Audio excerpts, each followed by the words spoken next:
DIYers, what's going on? Mike Boards with the Mike Boards channel. Thank you for watching. We're working on our Chevy Colorado today, and in today's video, we're going to show you the step-by-step process on how to replace the inner tie rod. Let's get started. All right, DIYers, here we are at the truck to a different camera angle, and DIYers, scrolling above right now is a link to a video. You see the skates underneath that car. That's our 1991 Z24 Cavalier. Those skates are awesome. We can move that car anywhere we need to without starting the engine and just by the strength of one person. However, back to the Colorado, the front passenger wheel on the inner portion right there is our worn out and needing to be replaced tie rod. What I did next was I lifted the truck off the ground. The tire is no longer making contact with the floor or ground.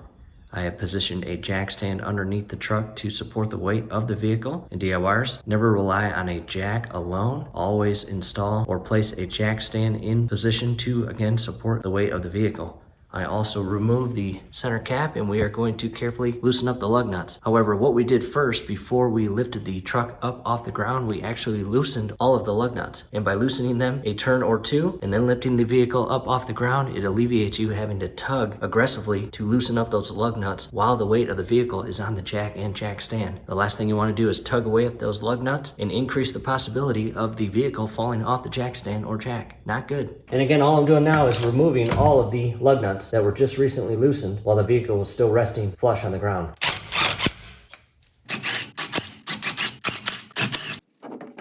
With the wheel removed, I grabbed some PB Blaster. Down below in the comment section as well as description section is a link on where to purchase that.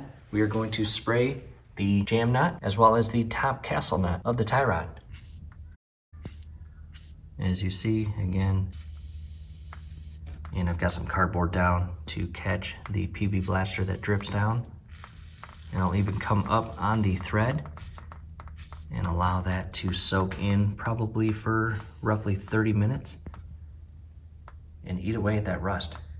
We are back, DIYers. I've got the gloves on, time to get dirty. It has been about 30 minutes and I allowed that PB Blaster to soak into the nut and thread on both the crown nut or castle nut as well as the jam nut. And I've got a 13/16 socket, a deep socket, and I'm going to loosen up this nut first.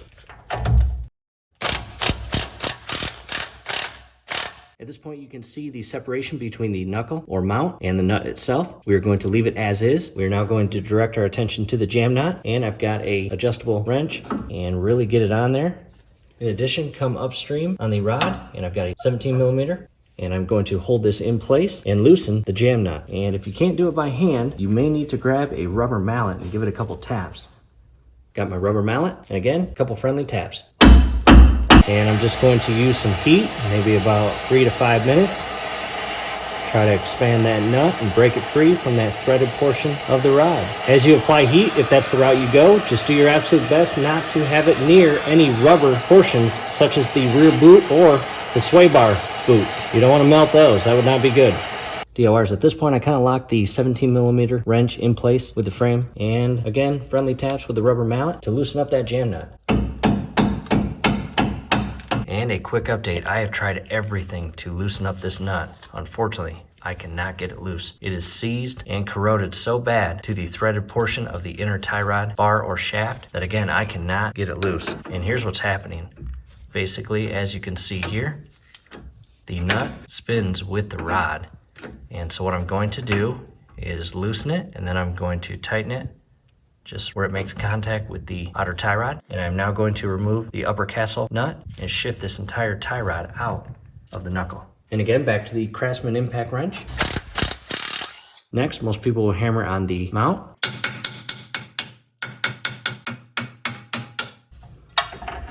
There we go. From here, very important, the tie rod itself is loose from the threaded shaft, and we are going to count the revolutions or rotations of this tie rod as we remove it. And by doing that, when it comes time to install the brand new one, we will ensure that we screw the new one onto the threaded shaft the exact same amount of revolutions or rotations to keep the alignment within check. And you can count with me. 1, 2, 3, 4, 5, 6, 7, 8, 9, 10, 11, 12, 13, 14, 15, it's getting real loose, 16, 17, 18, 19, 20. There it is. With the outer tie rod removed, look at that, DIYers. There should be nowhere near this amount of easy play in the actual inner tie rod itself. There should be some resistance, not allowing us to move it basically with one finger. And if I lift it up and let go, it should not fall like that. So again, definitely worn out and needing to be replaced. So let's continue. Moving up from the jam nut, you've got a clamp securing the rubber boot onto the shaft. Next, I grab some pliers, and all I'm going to do is grab a hold of the clamp, compress it, and shift it out and down the shaft, basically just like that. Next, I'll take the pliers and just carefully break the boot free. There we go. Next, we'll go down and under, looking up to remove the rear clamp. On the inner and opposite side, there is the shaft, and there's the portion of the boot that we just removed the clamp from. And feeding upstream, as you can see, there is the opposite side or inner clamp. And in the event that you cannot see the portion of the clamp that you compress to extend the clamp to allow you to remove it, all you have to do is come under and up underneath the ball joint area, get a good grip of the boot, and carefully turn it. As you can see, there it is right there. Back out from underneath the truck. Again, we use these pliers to remove the clamp on the outer portion of the boot. And now we are going to use this tool to remove the larger and inner clamp. And down below in the comment section, as well as the description section, is a link on where to purchase this tool. Back down below to the inner portion of the boot where the clamp is, and I am going to use that tool to grab on the inner portion of each side of that little clip as shown there. And DIYers, I'm doing my best to give you a good view of this. I'll try not to get in your way. At this point, I've got both jaws positioned on the inner portion of either side of the clamp, and I'm going to apply some friendly pressure and snip it off. There we go. I'm going to release it, and I will pull this clamp all the way off. There it is. From here, I'm just going to push the boot off the inner portion here, as shown there. Back out from underneath the truck, and there is the clamp. Not usable from here. In addition, the boot itself is still in great condition. There are no rips, no tears, no cracks. It is not dry rotted. And with that said, I am going to reuse that boot. And DIYers, I'll be honest, 9 times out of 10, you would not put the old boot back on the new shaft and inner tie rod. However, again, ours is in good condition, and there is not a single store within a 50-mile radius that has an inner tie rod boot in stock for us. So again, we are going to use the old one. Feeding down to the jam nut that is seized to the shaft, I'm going to use a Dremel tool to cut that off because I got to get this clamp off the end as well as the boot itself.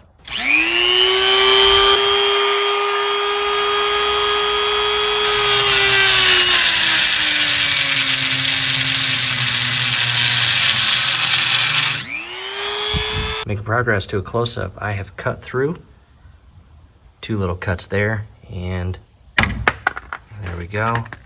And again, this portion's hot. Next, I'll grab the adjustable wrench and some more PP blaster and some heat to again break this nut free. DIY is very important. The last thing you want to do is start hammering this with a hammer and causing damage to the internal pinion. That would not be good. I've now broke the nut free. Check this out. Coming off very easily. Just a little bit more PP blaster spray on the inner portion and it's coming off. However, obviously we are not going to reuse this. There it is. I'll take the compression clamp off, set that aside. Next, I got a very fine tip flathead screwdriver, and without ripping or causing any harm or damage to the boot itself, I shifted the flathead screwdriver in between the boot and the shaft because there is a little beveled notch here that the boot slides past that helps it lock in place so it doesn't shift. And I'm just grabbing some grease and applying it to the shaft because it's going to be tricky and a bit unfriendly to pull this boot off. So again, I'm lubricating the shaft. Grab a good hold of the rear portion of the boot and carefully shift the boot over that little lip with the assistance of the screwdriver. And I'm so sorry if I get in your way, and I will now remove the screwdriver because I'm over the lip, and I'll just carefully rotate the boot. And as I rotate it and shift it down the shaft, the grease is getting inside the boot, making it a little easier. And again, I apologize for getting in your way. And there we go, right off. Again, the boot itself is in great condition. Now to a close-up of the inner ball joint of the tie rod itself. As you can see, well lubricated, which is a good thing. However, again, if I let go, it should not fall like that. From here, we'll go grab the rental tool from AutoZone and remove the inner tie rod. Here it is. In addition, down below in the comment section, as well as the description section, is a video on a full walkthrough tutorial of this exact tool. Definitely check that out. Here it is opened up. Check that thing out. Several adapters. This is a universal tool for many different sizes in regards to inner tie rods. And by removing this long green shaft, this outer portion here is adjustable, which will allow you to remove the inner wrench adapter. And right now it shows 1 7/18. And when I picked this up from AutoZone, we used the brand new tie rod that I purchased in store, and we opened it up and matched it to this size. And I think it was about halfway through, maybe about right here or here. However, a quick overview, by opening it up, you can remove the inner wrench as shown here, install it back into the hole, and shift this until the inner wrench adapter is locked in place. Time to use the tool, and unfortunately we have to actually take this adapter out first and slide this tool all the way over the shaft. And this ball joint up here is what doesn't allow the tool to fully seat with the inner wrench adapter installed. So we'll slide this all the way in, and once you're past the ball joint, you can then go underneath the vehicle and install your wrench adapter and lock it in place. Underneath the truck now, and there's the opposite side of the ball joint or outer housing of the ball joint. And once you slip this past that large outer portion of the ball joint, you can then get this in here and install that wrench adapter. And at that point, you will shift it outward and align that wrench adapter onto the thread of the ball joint housing and loosen it up and remove it. Making progress. I have installed the wrench adapter and I'm shifting it out, and we're now aligned and shifted up. And the opposite end of this tool has a 1/2-inch ratchet adapter connection. And DIYers, again, I'm doing my absolute best to give you good camera angles. And once I've got the 1/2-inch breaker bar in, I will pull out and rotate it until I properly seated the inner adapter wrench onto the housing, and simultaneously pull out on the tool as you loosen it.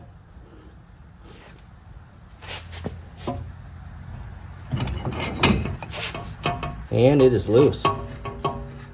Do your best not to damage your dust shield for your rotor. You don't want to do that.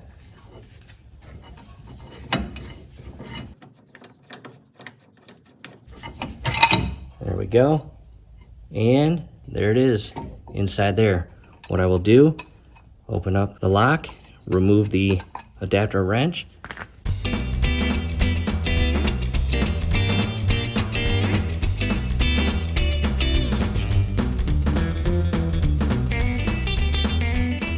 and a quick close-up view of the inner connection that your tie rod goes into.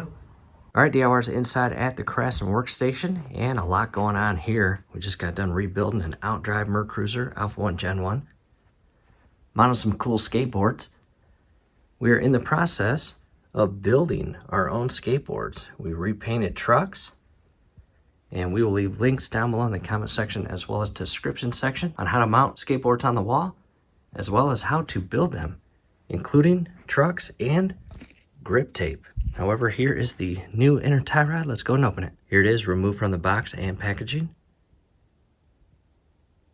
Comes with a brand new jam nut, which is extremely important for us. Let's head back to the truck. And a quick comparison. New on the left-hand side, old on the right-hand side. You want to make sure that they are the exact same length, as well as housing and thread. All looks good. Let's go ahead and install it. New part in hand, and we are going to hand screw this in to the internal thread. However, first I will apply just a little bit of thread locker to help this stay in place once installed. I'll also place a link down below in the comment section as well as the description section for the thread locker. And without cross threading this, get a good view of the internal hole and hand tighten it. If it's not going in smoothly, back it out, reset the thread, and screw it in.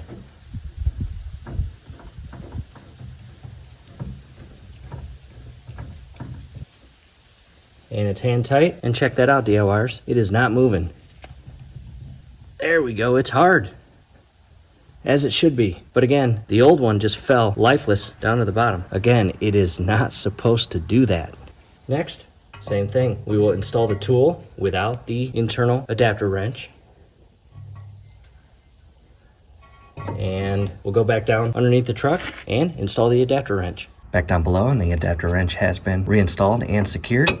We can now use this awesome tool to tighten that inner tie rod in place. Back out front and simultaneously apply outward pressure toward you so you can properly seat that adapter wrench onto the housing. And at this point, we are going to grab our Craftsman torque wrench, and our specific Colorado 2008 3.7 liter four-wheel drive calls for 74 foot-pounds, not inch pounds, but foot-pounds. At this point, I'm grabbing the tool on the outer base of it and using my torque wrench to again apply 74 foot-pounds by turning it clockwise. I will know I'm at 74 foot-pounds when my torque wrench makes a clicking sound. And again, protect your dust shield. Do not bend it or damage it. There we go. Go and remove your torque wrench. From here, we'll carefully push the tool inward. We'll go back down below, unscrew that lock, and remove the adapter wrench and pull this whole tool out.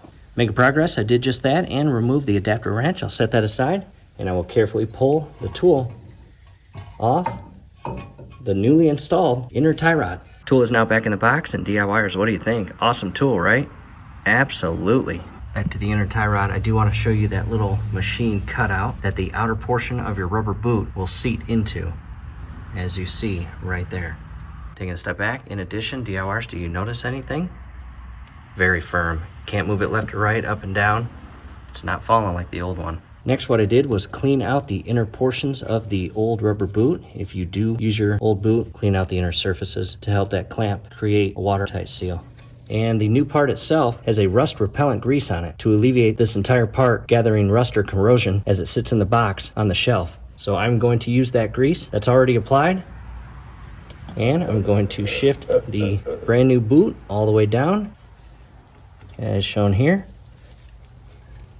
until it falls in that machine cut, which is right there.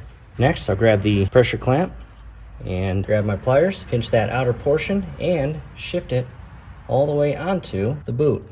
I will then screw on my brand new jam nut.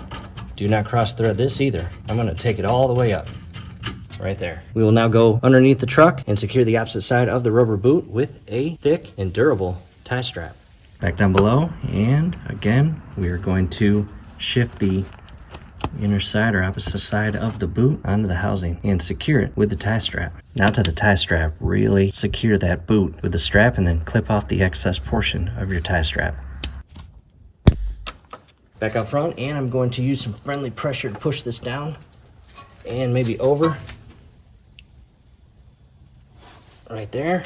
Next, time to install our brand new outer tie rod, and the old tie rod came off in 20 rotations or revolutions, and it came loose from the thread in the 12 and 6 position. So I'm going to position the new outer tie rod 12 and 6 and begin screwing this onto the thread.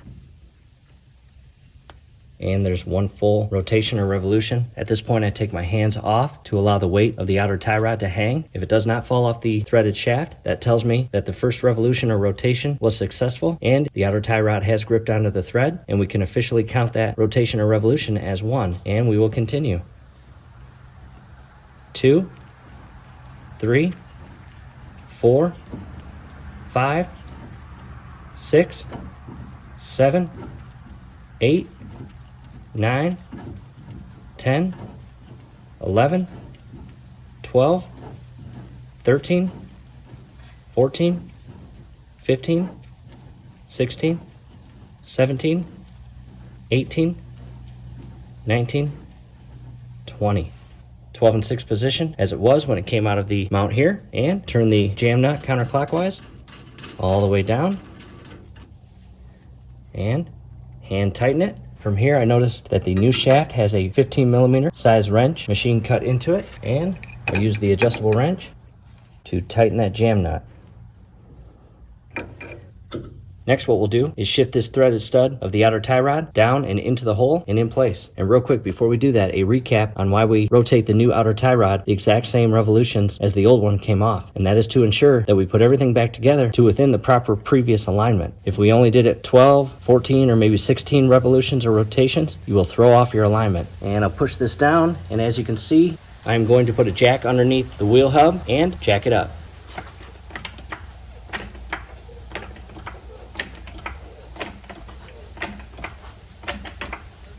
From here I can carefully adjust the hub and shift the outer tie rod into the hole.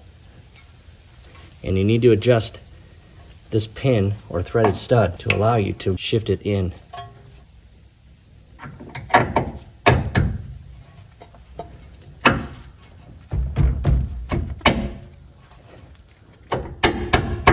Next, I got my brand new nut, which has thread locker already in it, and hand tighten that in place. Next, I grab my 1/2-inch ratchet and I'm going to tighten this nut.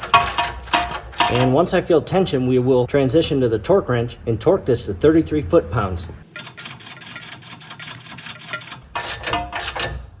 And there's the tension, and back to the torque wrench. Again, 33 foot-pounds. You will know it's at 33 foot-pounds when the torque wrench itself makes a clicking sound. And protect your dust shield. There it is. Did you hear that click? I'll take that off. I will transition back to my breaker bar, and per our service manual, it calls for 33 foot-pounds to be applied to the nut, plus a 1/4 turn. And just think of a pie chart or a perfect circle. And if I draw a line straight to you, if I went a 1/4, it would be basically right over here. If I went a 1/2 or 180 degrees, it would be the complete opposite of you. So again, in line with the camera, again, a 1/4 turn. Right there. Now to a close-up, ensure everything is secured, and one last check on the jam nut to, again, ensure that that is secured, and your upper clamp as well as inner clamp on either side of the boot are properly secured. And DIYers, if all looks good, time to reinstall our tire. At this point, tire back on, resecured, and all lug nuts tight. It is time for a test drive. Again, before you test drive, ensure every single thing is resecured and properly torqued. DIYers, we are back from our test drive, and what a difference. That was the part that was causing all of our wobbling issues on the front passenger side. Hopefully this video helps. From here, do us a favor. Below the video, you will see that thumbs up icon. Click on that, like the video, subscribe to the channel. Definitely ring your YouTube bell. That would be very helpful to us. We'd really appreciate it. Thanks again for watching.